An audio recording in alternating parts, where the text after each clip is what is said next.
All right, you blessedly miserable accursed. We're back with another week. We got a full complement this week, both in personnel. Kory Teneycke, Jordan Leichnitz, Scott Reid, all here with me today to talk about it. And we got a full lineup in terms of topics. There was a Nova Scotia election this past week where the incumbents bucked the global tide against re-election and did even better than they'd done the time before. The feds are trying to give away money and having trouble doing it. We'll talk about that.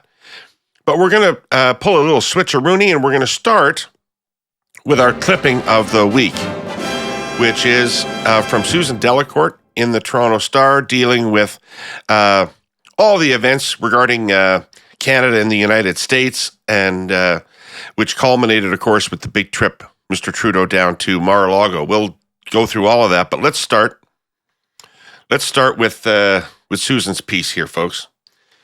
Ontario Premier Doug Ford and Pierre Poilievre are very different kinds of conservative leaders. Their response to Donald Trump's tariffs threat this week is laying bare those differences in a stark way. In the wake of Wednesday's emergency meeting of Canada's First Ministers, Ford told reporters on Thursday he was focused on taking a positive tone. Poilievre, wrapping himself in Canada is broken rhetoric, has been sounding relentlessly negative. For the federal Conservative leader, a potential economic disaster for Canada is another chance to cast Justin Trudeau as a bad prime minister. With the threats coming from the United States, with our border and chaos, our economy collapsing and everything broken, we need real, responsible leadership from a strong, smart prime minister who has the brains and backbone to put Canada first, Poilievre told reporters on Thursday.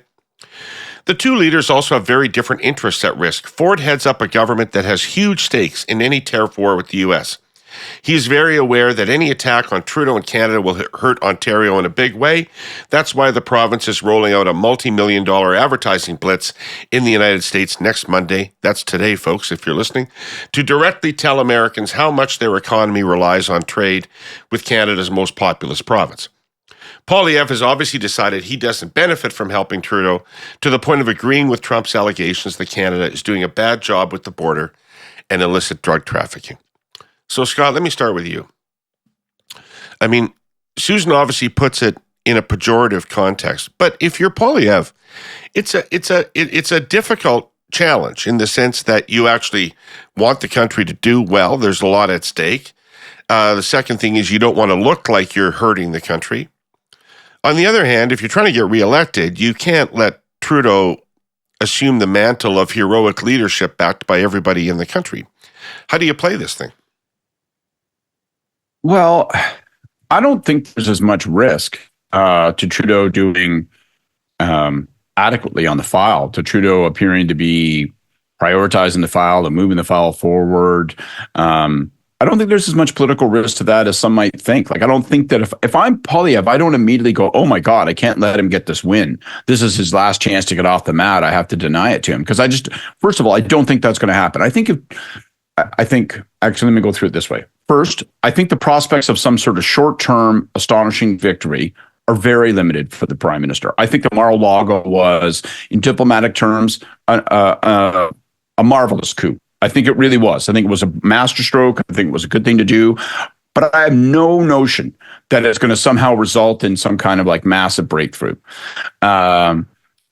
Secondly, even if we're plugging along and seem to be doing all the right things, I don't know that that's going to alter the dynamic of the election. I don't think that Poilievre needs to be afraid that somehow people are going to forget that it's time for a change or that their attitude is going to be altered on that. So I think I would look for surgical places to intervene. Here's 4 or 5 things that I would champion. Here's some things that I think that we've had wrong and that we should do.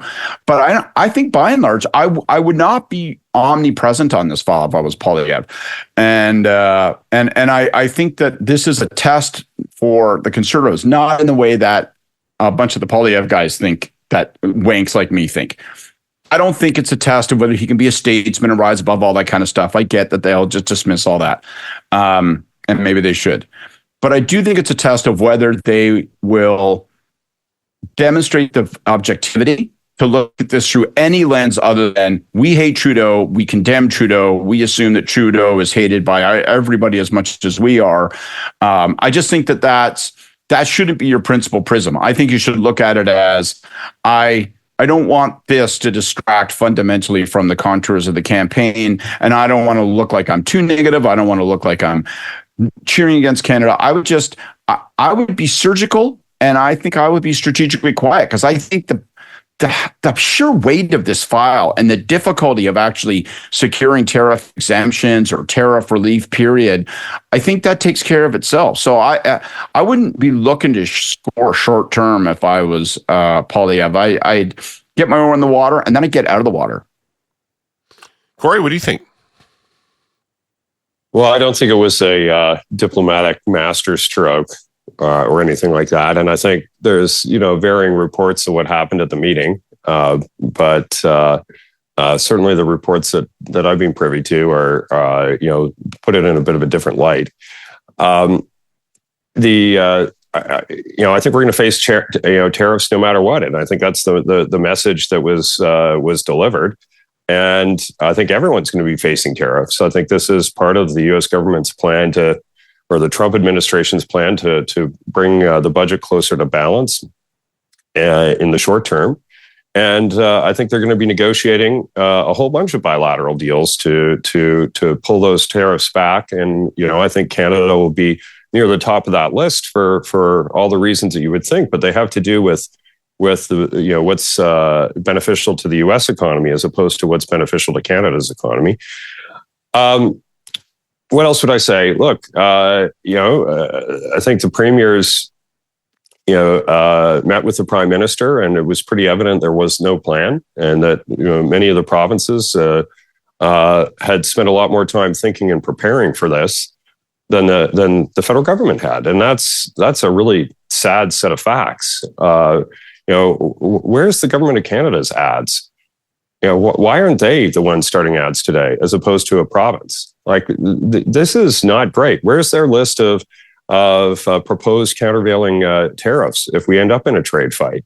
Like, have they drawn one up? Sounds like the answer is no. Or if they have, they're keeping it to themselves. But the prime minister to the premiers, pleaded that to have a Team Canada and let's have one plan and let's speak with one voice. And I think, despite a lot of criticism behind closed doors by the premiers to the prime minister, he made that commitment. And then, without so much as a fucking heads up, he hops on a plane and goes down to Mar-a-Lago with seemingly no plan and no buy-in and no consensus from premiers.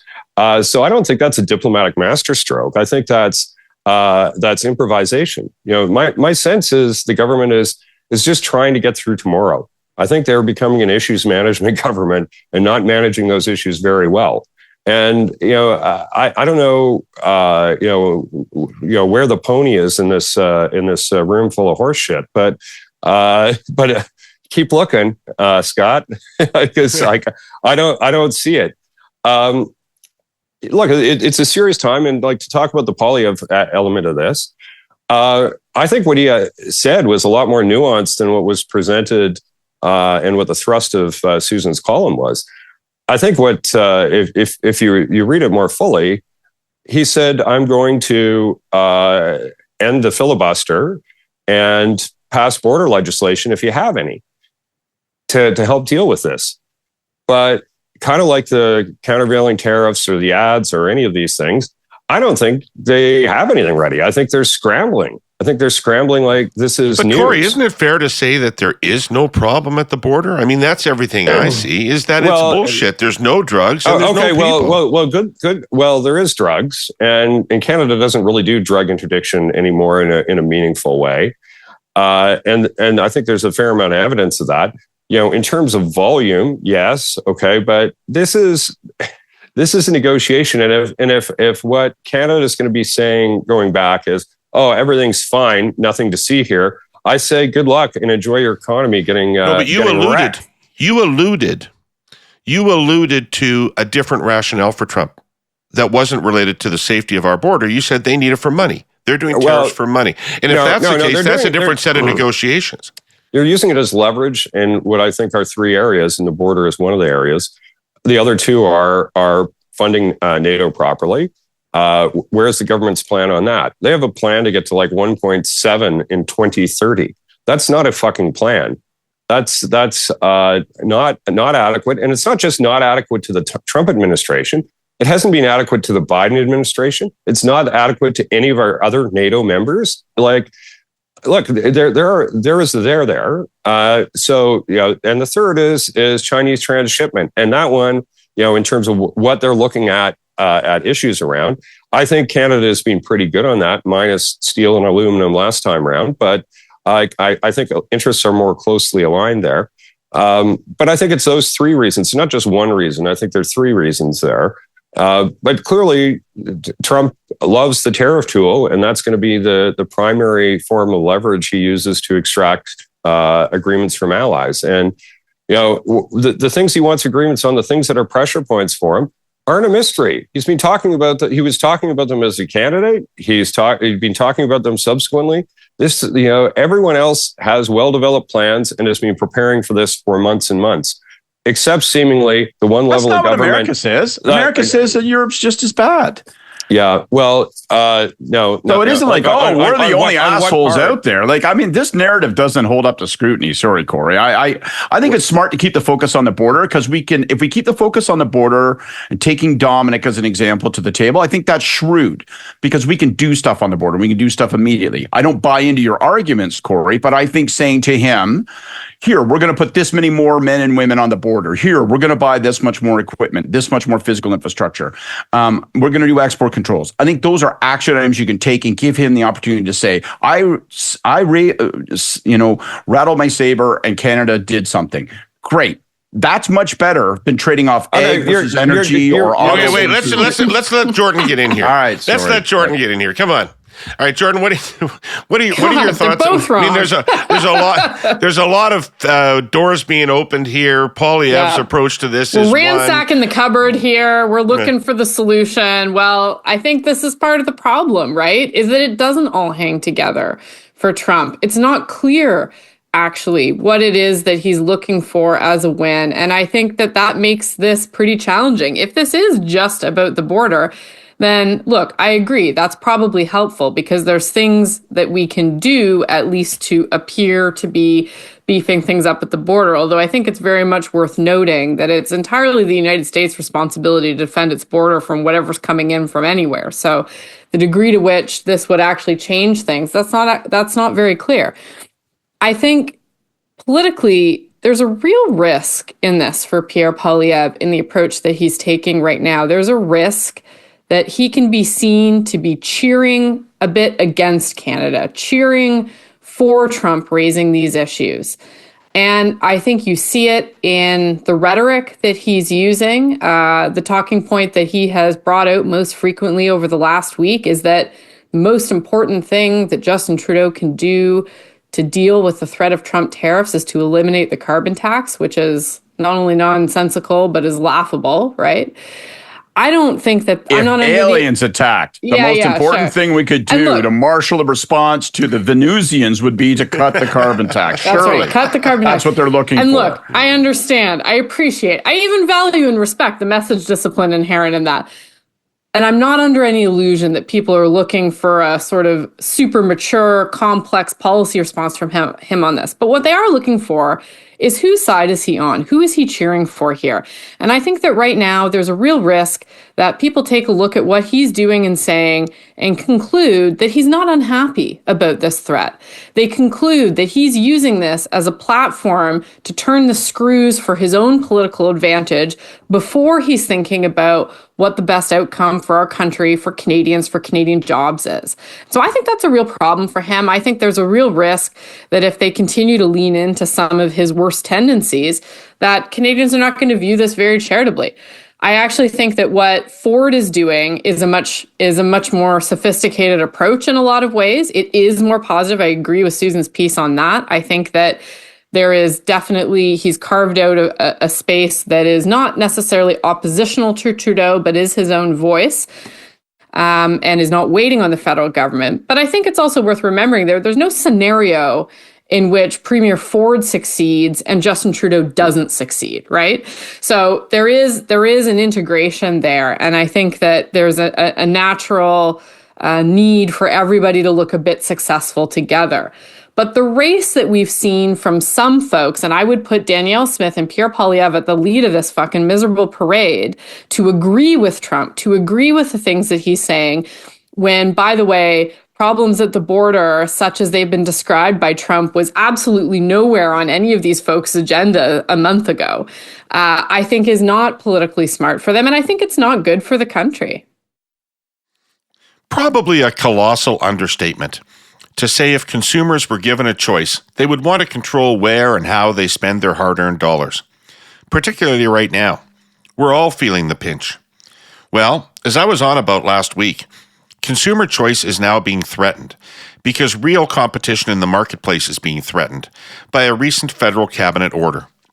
If you recall, that cabinet order is asking the CRTC to reconsider their interim decision allowing competitors like our presenting sponsor TELUS to leverage the mandate and access wholesale internet services as a new entrant into the Ontario and Quebec marketplace. Who benefits from limiting competition in a marketplace? Well, it ain't the consumer, I can tell you that. So why the heck is the federal cabinet making a decision that makes it harder for consumers to choose? It sure doesn't sound like a decision for the people, does it, Hurley-Burleyites?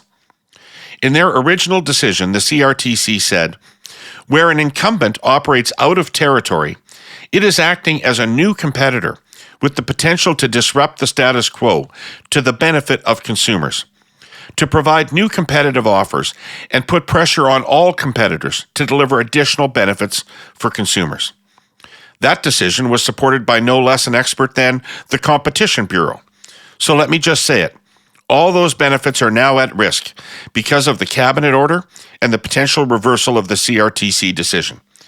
Fair competition and the right of all Canadians to choose their internet provider is at risk. That's bigger than just a TELUS thing. I'll have more next week, but if you feel similarly about this, you can make your voice heard right now by signing a petition at change.org/yourinternet, Well, look, but I think there's some factual problems in those last comments, Jordan. All the premiers on many of these items have been unanimous. And in terms of is this a new thing, the thing about the border? Go back and look at the tape of, umpteen Trump rallies where he talks about this. And, I don't know how many hundreds of social media tweets. I'm talking about Canadian. I'm talking about Canadian concern. Canadian. Well, okay. So, in what respect? I think our borders no more of a problem than we were a national security concern to the United States when they imposed aluminum tariffs. These things are not real. Transparent ruses for why he wants to do it. I don't think it's the only issue on the table. As I said, I think there are three things that are of primary concern, and I think we're doing better at managing one of the three than the other two. I think there are a lot of inadequacies around the border, but they're probably more related to our immigration system. I've talked about them a bunch of times before. Where are our exit controls?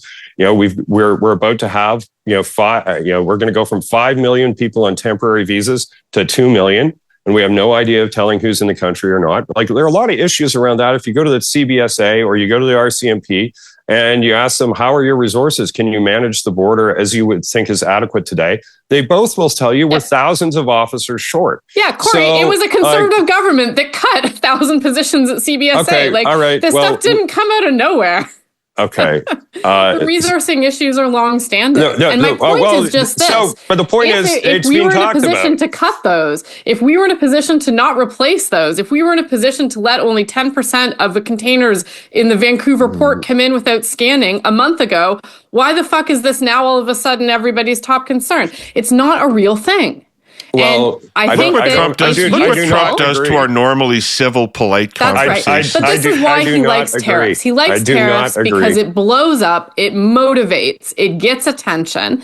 And I am going to circle back and agree with something Kory said, which is that of all of the reports that came out of the dinner, the one that I think should be most worrying for everybody is the notion that Trump wants these tariffs as a revenue-raising source and that they're going to be applied as a blanket and that there's going to be bilateral exemptions negotiated afterwards, because that confirms two things. One, that if you need them as a revenue source, you have to draw revenue from them, that they will be real. And number two, that there is absolutely no sense of a special relationship with Canada. We don't get pre-exempted. We don't get anything ahead of that. We get to feel the full pain of these before there's some protracted and probably somewhat random negotiation for lifting those. And I think that's that's actually a much bigger problem. Well, it means we're going into a recession is what it means. Like, let's just be blunt as to what this means to the Canadian economy.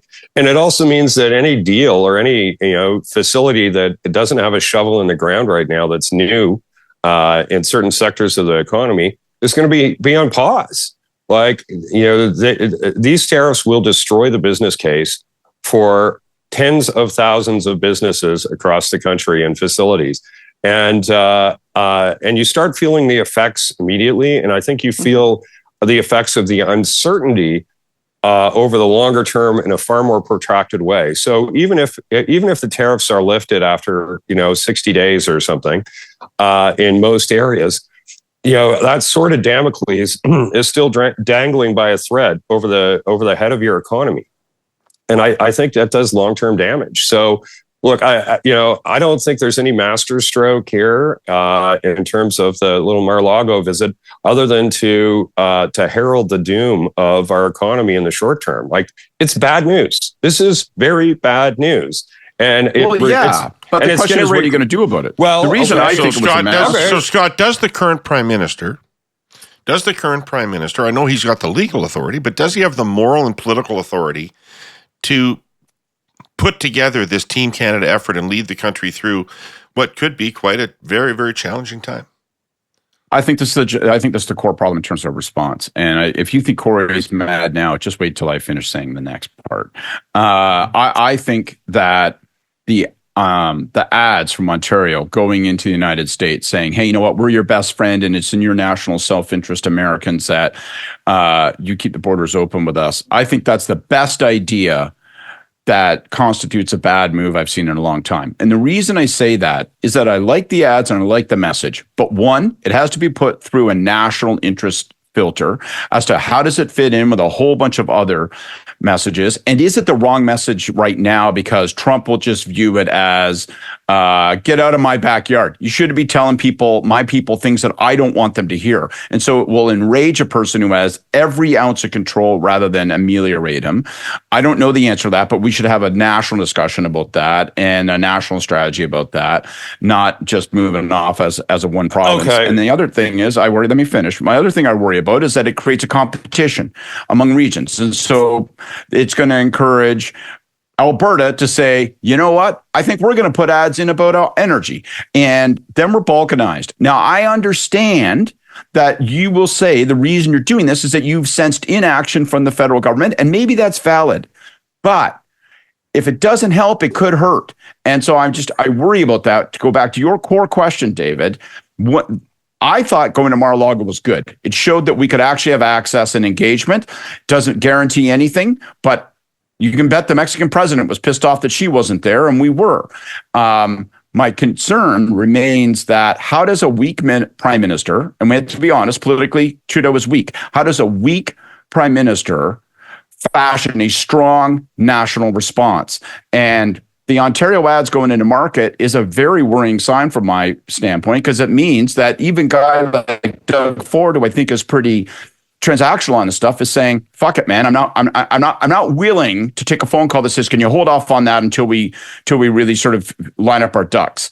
And we're going to see more of it, not less. And it will just be ads. It'll be all kinds of trade. Okay, you've been going on, and the Scott filibuster is going to end now. Like, look, here is the problem. They don't have a plan. You're wrong. You're wrong in the sense that there is no plan, and that ads and action by other provinces are going to happen because the prime minister is so weak and is not an answer. Like, we're justified in doing it. If it's the wrong thing, it doesn't matter if you're justified. You know what? Should I just get off the pod if all you're going to do is interrupt? For fuck's sake! Like, come on. Sorry, I'm just posing a question. I thought you might want to answer since it's valid. Why don't you speak for David then too? Look, I think there is no Team Canada right now. I think the prime minister is so weak, and if you want to have unity in a plan going forward, maybe they should call a fucking election right now. And so we'll have a prime minister who actually has the support of the Canadian people and a mandate to go and do this. I don't think that Trudeau has a mandate to take out the fucking trash, let alone go and negotiate a trade deal. There's no Team Canada when you come to all the premiers and you don't have a plan, you're not ready, and then you jet off to Mar-a-Lago without so much as a heads-up phone call or a strategy. I don't think it's good. I don't think any of it's good. And the core thing for the federal government, like, what are the core activities? National defense, foreign trade, foreign relations. Like, this is a sole jurisdiction for the feds. And around the table of all the first ministers of the country, the one government that is least prepared to actually deal with this challenge right now, the one who has spent the least time thinking about it and planning about it, is unfortunately that government. It's an abdication of their responsibility, and it's too important for the country to not have anything done. And so if he's not going to lead, others are going to pick up the ball and go. Yeah, well, those others are not going to be Pierre Poilievre, though, because we've heard nothing serious about what he would do if he was prime minister. And so I think the argument about Trudeau having a mandate or not having a mandate is actually a little bit immaterial, because we're not going to an election tomorrow. That's a reality. We could. Well, not because of your party. Well, why would they send our country to an election right now when the person who would become prime minister has absolutely no fucking credible plan, and in fact looks pretty delighted that we're being held over a barrel by Donald Trump? The election would be over before Trump comes in as president. The election would be over before we figured out what Pierre Poilievre would actually do, because what we've heard is a lot of hot air and not a lot of actual direction there. And look, I think the reality here is that the thing that is most likely to defeat these tariffs, because there's no rational response, Jordan, is the fact that this is it. The fact that the American people are eventually going to figure out that that's a 25% consumption tax on everything in their country. That is what's going to defeat these tariffs at the end of the day, is their impact on consumer goods and the cost of living in the United States. And so we have to weather the time between now and then. And we have to figure out whether we're going to get into a race to the bottom for who is going to more quickly acquiesce to whatever random demand Donald Trump puts in the window, or whether we can keep our pants on and come up with a national approach that is actually effective, is strong, defends our interests, defends Canadian jobs, and isn't lost in moronic talking points about the carbon tax. And I haven't seen a whole lot of evidence that an election would change any of that. Well, I have a point of order, David. Keeping your pants on, references belong solely to me, and beer and popcorn solely to Scott. Like, we have to have some fucking standards here, or none of this is going to work. Trademark gender equity on the pant references. I'm genuinely at sea, because I think Kory's right. I think that Trump is using these things to raise money. And that's his plan, to fund all the other things he wants to do. And that means there is no response. And so everybody in Canada running around saying, oh my God, we've got to thicken the border, and we've got to fucking have helicopters flying over the border, and we've got to commit to 3% of spending on defense. There's no evidence any of that would make any difference. Our border's not actually a problem for the United States. It's not a real complaint. It's a rationale. So the real thing is what you said, Kory, which is he wants the money. And so there's no negotiating with that. So then, what is your best approach? It's an appeal to U.S. self-interest in a bunch of ways, which is exactly what the Ontario ad campaign is about. And it's not about consumer prices going up in the U.S., which is I think a tougher and more oblique sell. It's about, we're the destination for a lot of the things that you make and do in the United States. Like, we are the number one export market for a whole bunch of states. And there are, hundreds and hundreds of thousands of jobs in the United States that depend on us as an export market as well. And so I think that, it's a different message, but it's the exact opposite of what you're saying, there isn't a solution through. And I tend to agree with. I do think, there is ways to align with the Trump administration that are better and ones that are worse. And there are things that are in our interest and things that aren't. I think getting to 2% NATO spending is in our interest. I think we owe it to Canadians in the world to do that. If we want to be responsible, like, look, we're in a time of increased uncertainty and war. We say we want to have multilateral institutions and a rules-based order. Yeah, we don't want to pay our bill. We're the fucking asshole who goes to dinner all the time, orders a bunch of fancy cocktails and appetizers, and then fucks off to the bathroom when the bill comes.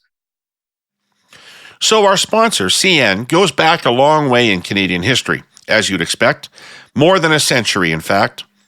And while the advent of the railroad was, among other things, the glue of Confederation and an immeasurable boost to our nascent economy, it's fair to say that the Indigenous people, who'd already been here thousands of years, did not wholeheartedly welcome it. There were issues, let me put it that way.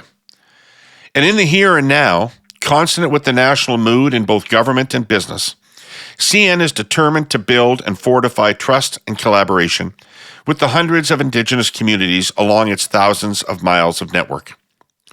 The company has just announced an Indigenous Reconciliation Action Plan, devised and shaped by intensive consultations with Indigenous communities and with CN employees who engage with them.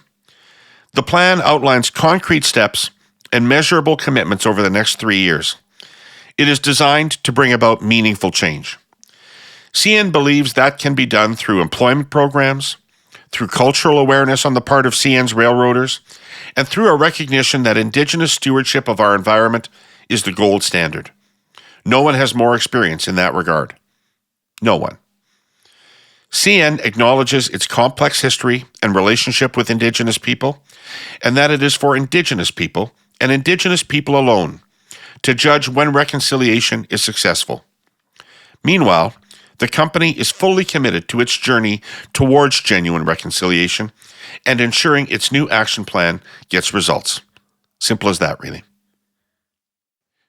When you say we, you don't mean lily-livered leaders. You mean Canadians. Like if you were to ask me what are some of the most probable ways in which Poilievre could be a one-term prime minister, I would say meeting 2%. Yeah, but like what would be one of the ways he could be a one-term prime minister. Well, look, it depends on how you do it and what you're doing. But, what do I think the most important thing for the United States is vis-a-vis Canada and security? It's the northern border, like not the one between Canada and the U.S., the one between us and Russia. Like it's building, a new early warning radar system. It's sub-listening posts. It's probably nuclear submarines under the ice. There are things like that, some of which are to Canadians' benefit.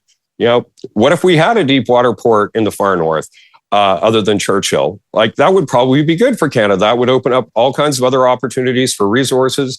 If we are having global warming, having a Northwest Passage, a very good thing for Canada, but it requires icebreakers. Why does China have more icebreakers than Canada? Like these are questions and things where I think there is an alignment between more defense spending and actually economic development in our own country in a way that is actually quite healthy and positive.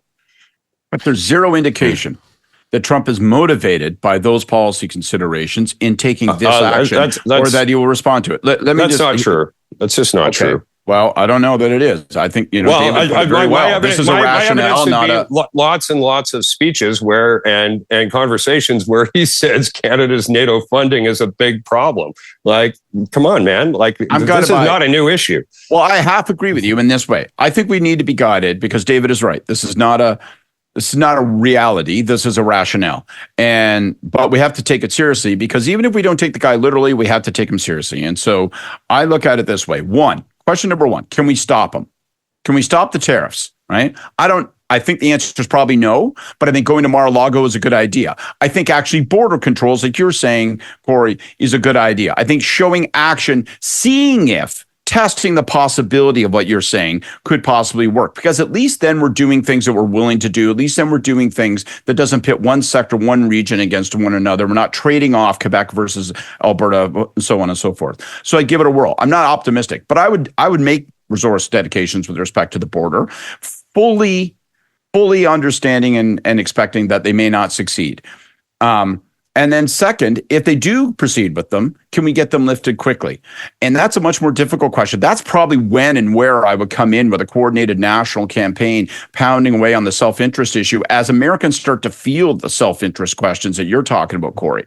And it's why I wonder, it's not that I think the campaign's good that you're talking about. The ads are good. I just think it's a bad move because I'm not sure it's correctly timed, and I'm positive that it's not part of a national effort. And we got to have a national effort on this thing. It's just too damn important. We're running out of time, and because I'm a small person, There's a small aspect of this that I want to deal with. Jordan, can you help me understand why Chrystia Freeland wasn't in Mar-a-Lago? So in the last go-around, she was Canada's lead negotiator. She's credited with having shepherded the NAFTA renegotiation through. She's our Minister of Finance and Deputy Prime Minister. Trump had his Commerce Secretary there at the table. We had a staff person. Glaring omission. There was obviously room for her. We had a staff person. We had a staff person. So, we had Katie Telford. We didn't have Chrystia Freeland. So where is Chrystia Freeland? Yeah, I mean, look, I think the only thing you can conclude is that they figured that she would not be a welcome addition to that table. And that's probably not a great sign. Look, I think that we've discussed many times, and I'm sure we'll continue to discuss over the course of this particular episode, some of the challenges that she has on communication. I think that potentially they just thought that it would not be additive to that conversation. And maybe they're right. And that's a problem. Well, if I were organizing a dinner party, I'd invite Dom LeBlanc before Freeland. If you're looking to have fair enough, but that wasn't the choice, Kory. Yeah, I mean, and look, I think the dinner, I think it was good for Trudeau to go. I think Trudeau had to go. I think you have to foster those connections and have those opportunities, particularly with a person who's so transactional, who relies so much on personal connection. There's no way to not do that. I think that there was probably a hope that this was going to be a relatively quick fix that an in-person conversation could deal with. And this has likely raised more concerns than it solved in terms of hearing the message that these were more about raising revenue domestically. But I think Trudeau has to take every opportunity like that comes to have those discussions and to put the best face forward for Canada.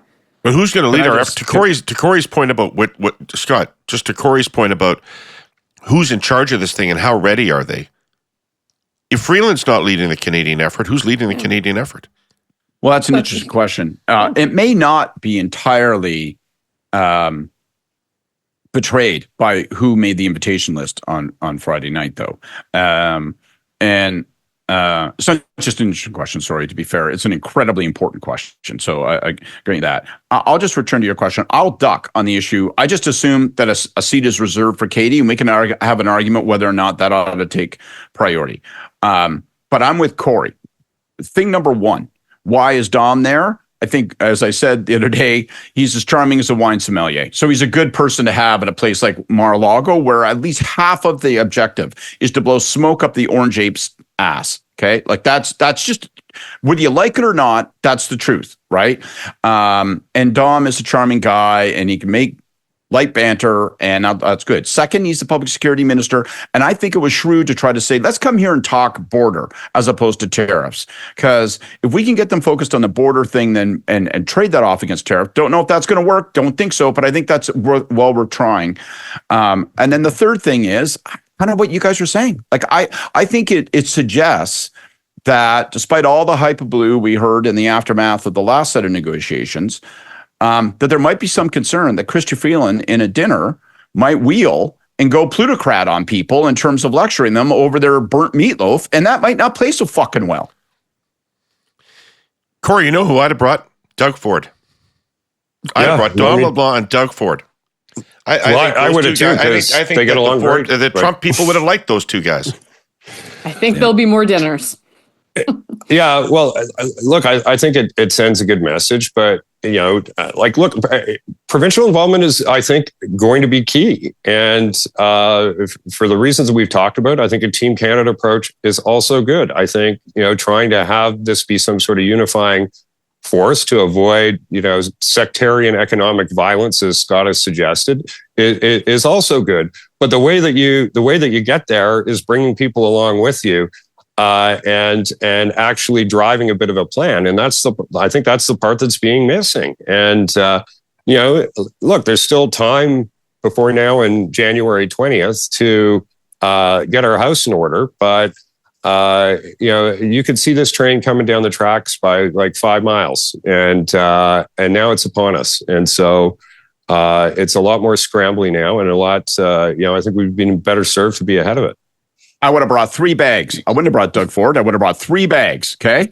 And in the first bag, there'd be a criminal's head. I'd say this was a guy who was trying to cross the border with a bag of fentanyl, and we cut his head off. Here he is. You can put it up on Fox News. Second, I would have a bag full of fentanyl and say, this is all the fentanyl that's crossed the border in the last year and a half, and we've gathered it all up for you. The problem is fucking solved. And the third thing, it'd be $10 million in cash and a promise there's more where that's coming from to go to that fucking mouth breather, Eric Trump, and buy these guys off, because I think ultimately that's going to be the story of this administration. When people want to, we've reserved the top 3 floors of the Trump Hotel for the next year.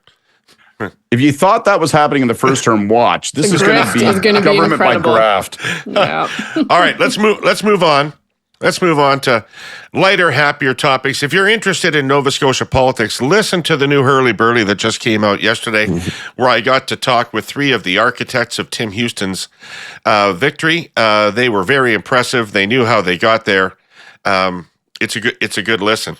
But I mean, it is, just to take a roundabout here on it, quite a remarkable result in the sense that they completely sidestepped the hit that every incumbent in Canada and most incumbents around the world have been taking, increased their popular vote, increased their seat count.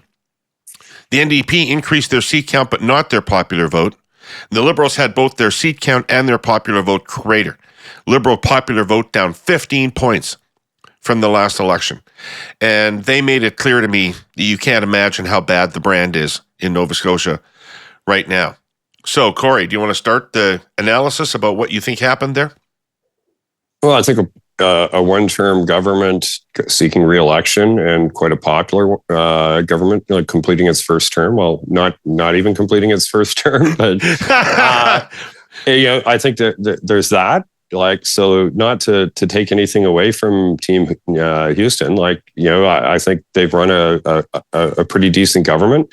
Like, they've made some progress. Because, Kory, you don't get discounted if you win because you went early, right? Like, that's not going to take away any of the shine from their victory. Well, no, I like that. Guess who got the copy of the results as soon as they were off the press? Hey, boss, did you see this? Anyway,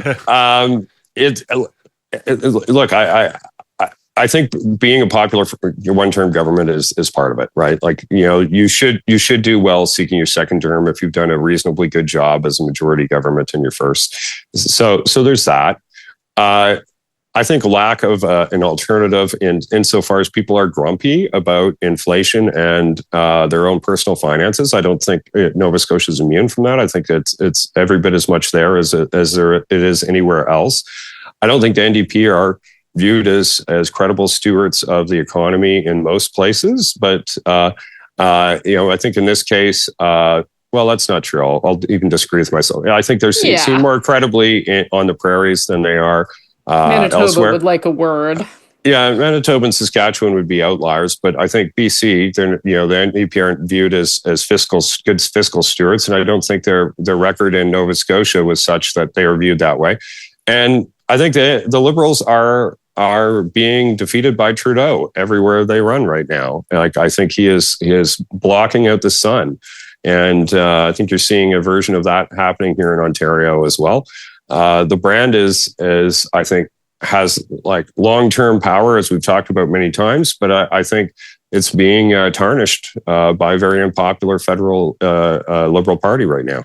Kory, just to pick up on that though, it does make you reflect a little bit on how unpopular Higgs must have been and how good a job Holt must have done of differentiating from the federal brand.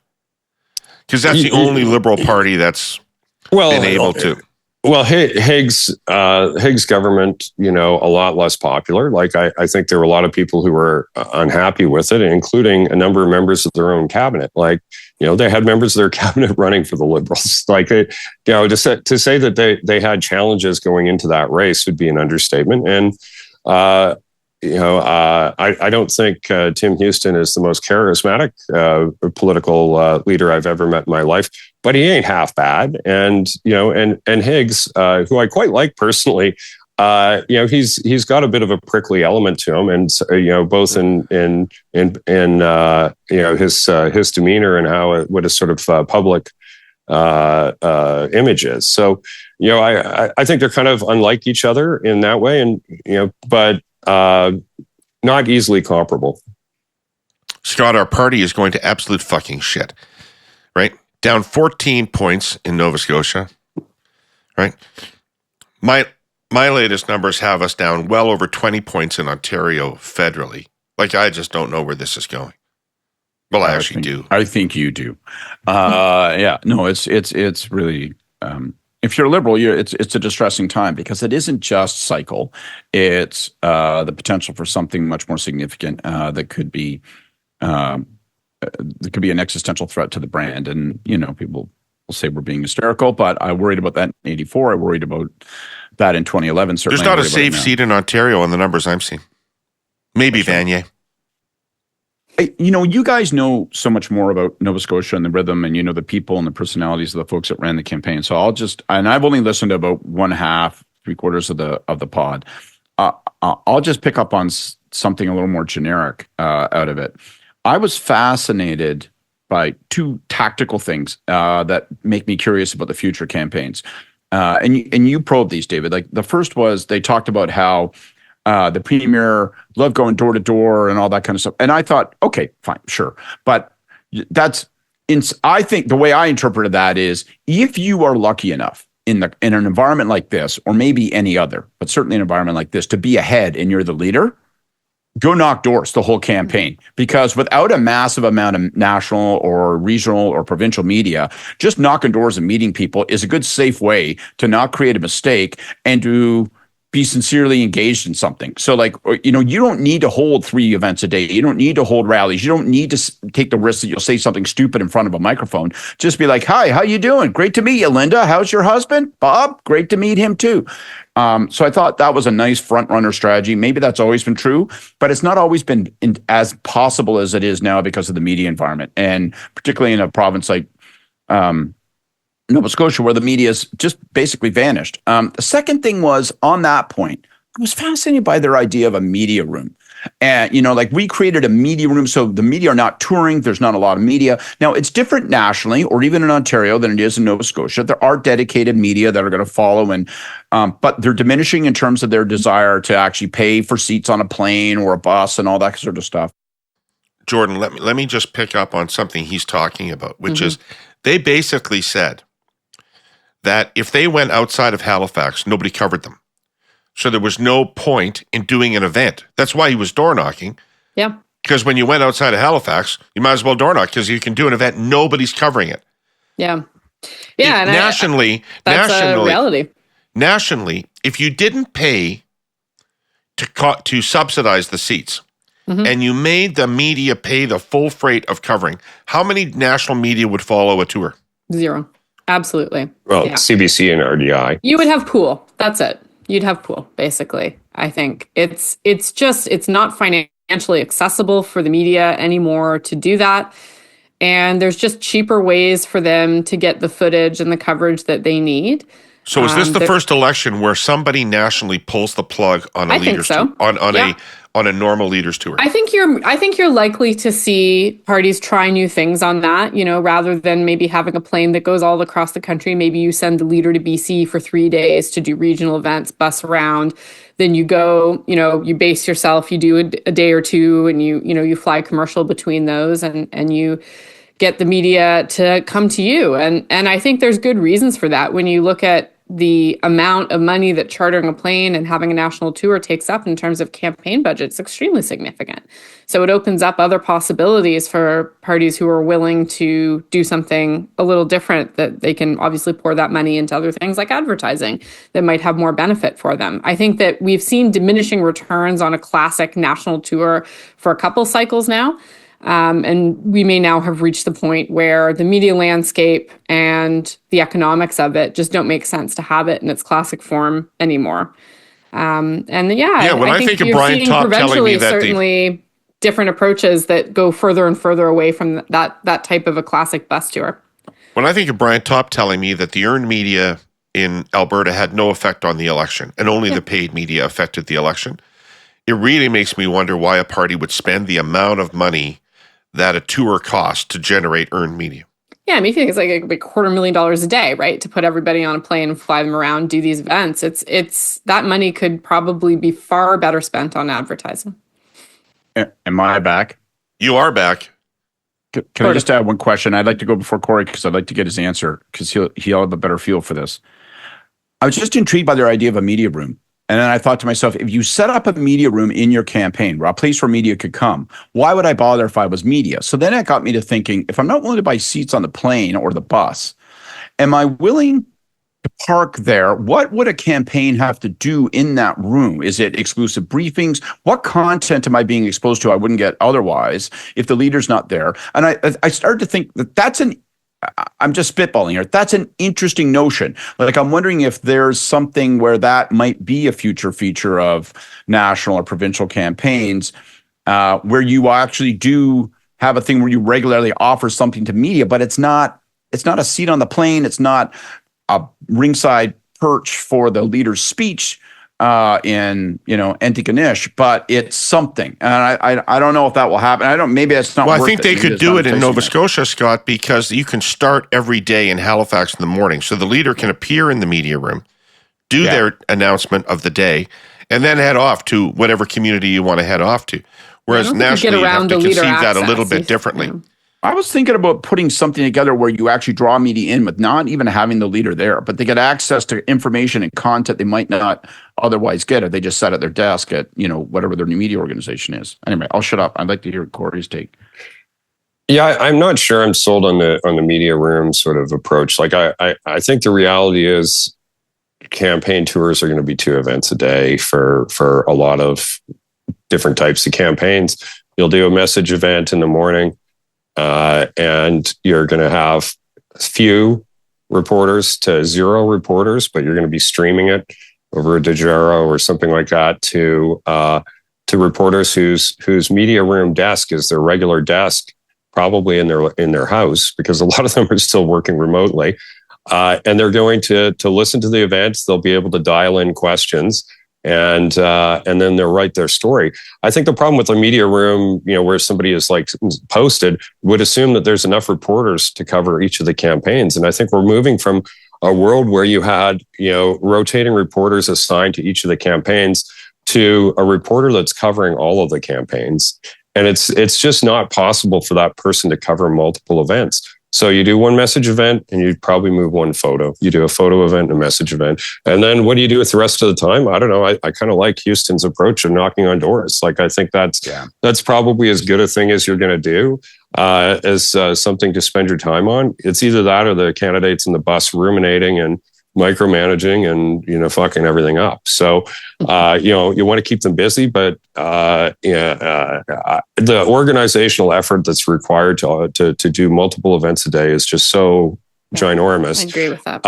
And the payoff is just so non-existent. Mm-hmm. The other thing I think they talked about on your podcast, David, and that everyone has been doing a lot more of, is you bring your own media team with you, and you're generating social media content throughout the day in between things and marketing it yourself. I'd say that's been more the norm for a while now. Yeah, for sure. It's so depressing. And we're losing so much. We're losing a genuine layer of scrutiny and challenge and contest that I think is invaluable. Leaders should be asked tough questions they don't want to be asked. They should be fucking forced to. And it should be part of the job interview. Nobody around to ask them anymore. That's the problem. There's nobody around to ask them anymore. So let's just take a little quick tour through our last issue, which is the federal affordability package. Scott, I want to start with you. We're sitting around in a room. And somebody says, okay, I think what we should do is give $250 to every working person in Canada. You go, hey, that sounds pretty good. People will like that. They could use that cash. That's a good affordability. What do you mean working people? You mean like we're going to give it to seniors, right? No, we're not going to give it to seniors because they're not working. We've done other things for seniors. We're only going to give it to working people. Well, what about the disabled? Are we going to give it to the disabled? They can't work. Well, no, we're not going to give it to them. We gave them $1,000 in the budget. We're not going to give it to them. You would say Before a week is out, we're going to be beaten into a position of giving this money to seniors and disabled. So why don't we just give this money to seniors and the disabled to start with? Why would we take a position that is politically indefensible and ground you can't stand on and gives the opposition the most obvious place to critique your fucking policy? Like, how did this survive the first conversation? Because it wasn't the first conversation. The first conversation was we shouldn't do this whatsoever. You had the finance minister and Department of Finance officials and PCO saying, my God, this is an assault on the Treasury. We can't do it. You had tax branch at finance saying, good Lord, look at the bastardization of the tax system this will result in. And so they thought that when they got to this point of excluding seniors and students, they had won. And you're like, no, this isn't a relative test of what you can get argued out in the salons of Ottawa. This is an absolute test of how it will be received by the public. And yeah, you're exactly right. The outcome is inevitable and predictable, and it's. Yeah, somebody made the joke how to look bad giving away $8 billion. How to look bad? Went. It cost $10 billion to give away $6 billion, and you still can't do it with getting any credit. Like that. People are it's really a sad mad joke, about it. Anyway, and I thought it was a nice looking move at first, and now it's just been fucked. Well, the GST holiday portion too is like convoluted and complicated. Like it looks like a finance department that didn't want to do something. Who did that list? Is it the same people that back in the GST days were trying to decide if 6 muffins was food or a treat? I love that stuff, eh? Yeah. Well, but they put themselves in a position where they have to tarts. reimpose the tax in February, just when everyone's credit card bills are due from the holidays. So take them off take the tax off the Portuguese tarts because I like them. My wife and I like those. But then Danishes are no fucking Danishes. That's no way. Nobody likes the Danes apparently. Yeah. Still it's convoluted. Don't you think it would be simpler just to give everyone a check for $200, be the man, woman, or child, and then it's universal and easily administered and easily understood? And so many things that would have been simpler. And the seems less controversial, Kory. It does seem less controversial. Well, then the conversation is about everybody getting money as opposed to all the convoluted mechanics of the fucking thing. And it was so obvious that Singh in particular was going to be able to hold this over them, and now all he's got to do is wait. He's just got to wait, and they're going to cave because what else can they do? And again, they're going to look like they were dragged to it, and he's going to be able to claim a win. They didn't have to design it this way. They chose to do that. The obvious thing they should have done is they should have raised the GST or the HST and collected more money, but then given even more money back to people in a very convoluted way, but not ever really explain how that works. Now, Kory. Instead of 80%, now, just because you're not interested in taxing corporations making excess profits, don't make that my problem.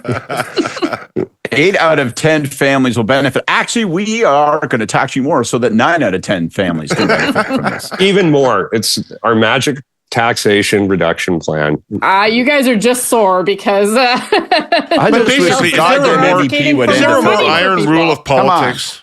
Is there a more iron rule of politics than that the losers of a policy are going to get more play and airtime than the winners of a policy? Especially for a highly motivated vote segment. Like by Charlie Brown is a lesson that should be taught in grade 1 politics, right? Mm-hmm. Yeah. All right, let's bring it around. Gordon Pinsent, it's been rowdy today. Can you wrap this thing up for us? Ladies and gentlemen, please return to your seats. The Hey Yous are about to begin. Hey, who's got their first Hey You? Okay, I got one. Okay, you go. Well, it builds off what we were just talking about. And this is going out to Deputy Prime Minister Freeland and her staff, because at some point last week, they sat in a room together and somebody brought up something they'd heard on TikTok. Vibe session. What a cool way to talk about what's happening with Canadians. Don't do this to me, Jordan. Don't. Why are you doing this to me? I'm doing it. It's painful. Oh, fuck. Sit in the pain, David, because this is inexcusable malpractice, because you know that she didn't come up with this on her own. Somebody discussed it with her and said this is a great idea. And then she went out and said it. And in doing so, managed to undermine her own government's policy, insult voters, and people who are genuinely experiencing a difficult time, and underline the fact that that this government is so out of touch that even when intellectually they understand what they need to do, when intellectually they are able to grind the gears into some permutation of populist economic policy, that they hate it, they absolutely despise it, they look down on it, and they look down on the voters who want it. And it's inexcusable. And it is absolutely shit like this that has gotten them to where they are in the polls. And it is crap like this that is going to drive them lower. And that's my hey you this week. Oh, Lord love it. All right. Kory? Well, I had a couple of really great brunches over the weekend. One with Jordan, that was really nice. But I got together with all our friend Scott McCord yesterday.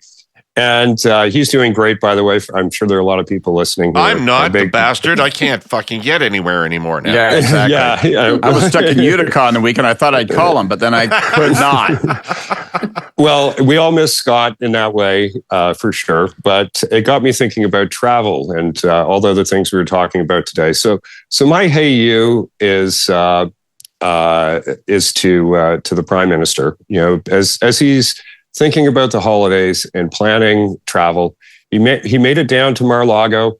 That's Florida. Florida sounds like a holiday. I think I call it right there. You know, don't get on a plane. No private islands. No luxury resorts. No anything. You know, maybe it's time for a staycation to counteract the vibe session. And do that as opposed to dig your grave, you know, another foot deeper by jetting off for another ill-advised vacation over Christmas. So, hey, Prime Minister, some free advice from me. Stay home this Christmas. Sound advice. Scott? Well, I'll go to my backup because Jordan took mine. I was going to pound like Smoking Joe Fraser on the vibe session as well. I do like the underlying logic of the vibe session. It's not a real recession. It just feels like it. You're not experiencing hardship. It just feels like it. I think there should be we're spending $8 billion on essentially a mental health initiative. That's right. It's just in your head. Maybe you can do vibe bill payment. Like if you know you don't have enough money to pay your heating bill, I certainly plan on paying my December credit card bill entirely on vibes. Send them a card with some good vibes in it instead of a check. I got vibe plaque in my veins. You know what I mean? It's just a vibe stroke. You're not really having a stroke. It just feels like a stroke. If you would just move your left arm, you'd be fine. Come on. So I'll be real quick, partly because my internet's probably going to collapse in a second. But President Joe Biden, I mean, what a gruesome run he's had. And, you know, he's pardoned his son, Hunter Biden. And I know what he's thinking. He's thinking, I got forced out of office. I had to eat that for the better of the party. Then the person who forced me out got defeated. Now Trump, who's a criminal, gets to be president. He gets to engage in criminality. He hardly ever gets called on it. He certainly doesn't pay any sanction for it. So screw it. I'm pardoning my criminal son.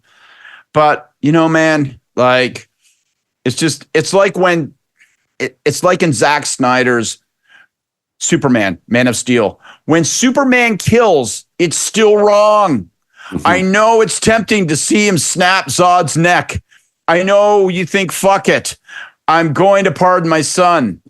But we don't like Superman when he kills, and we don't like Biden when he does the wrong thing. And I just think it's going to be a grim, sad legacy, and this pardon's going to be part of it now.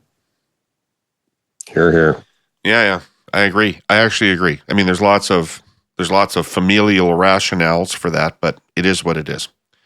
My hey you goes out to President Trump, who's building absolutely the worst avid listener of the show. Worst administration you could possibly conceive of. Putting the worst possible person you could have imagined into every appointment that he is making. And the reason my hey you is because at least we're going to fucking see the full extent of what this guy is and what his approach to government is. And as my friend Steve McGannity would say, we're going to get it good and hard, just what we asked for. So At least everybody's going to see what they voted for and what they get, because this time it's the real fucking deal, and it looks grim as shit to me. So, that's our show for this week. I want to thank the three of these folks for being with me to chat about it again today. We had a animated discussion today, as Donald Trump always brings out the animation in everybody. I want to thank our presenting sponsor, TELUS, and our sponsor, CN Rail. I want to thank all of you accursed for watching and listening, and we'll be back next week with more. In the meantime, check out that Herle on Nova Scotia. It was pretty interesting. In the meantime, take care of yourselves. We'll see you next week.